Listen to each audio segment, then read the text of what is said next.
আমরা সবসময় আবেগে কান্না করি। এক আবেগ হচ্ছে আমরা যখন খুব দুঃখ পাই, আরেকটা আবেগ হচ্ছে আমরা যখন কোনো ভালো জিনিস অ্যাচিভ করি। দুঃখ পাওয়ার কান্নার মধ্যে আবার ২ টা তফাৎ আছে। আমাদের ২ টা চোখ। আমরা যখন খুব হার্ট থেকে কান্না করি তখন আমাদের বাম চোখের পানিটা ১ সেকেন্ড কি ২ সেকেন্ড আগে বের হয়। আমি এটা আমি একটা ইউটিউব চ্যানেল থেকে শুনেছিলাম, কিন্তু আসলে আমি নিজেকে প্র্যাকটিক্যালি ভাবে ফিল করতে পেরেছিলাম যে ঘটনার সত্য। আমাদের বাম চোখের পানিটা সবচাইতে আগে বের হয়। আর আমাদের বাম পাশে হার্ট থাকে এবং আমাদের বাম পাশে কিন্তু শোয়াটাও উচিত না। ঘুমানো উচিত ডান দিকে ফিরে। যাই হোক, আমি বাচ্চাদের সাথে থাকতে, থাকতে বাচ্চাদের মতোই হয়ে গেছি। সবাইকে ধন্যবাদ।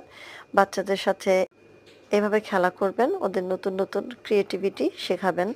ধন্যবাদ সবাইকে সাথে থাকার জন্য।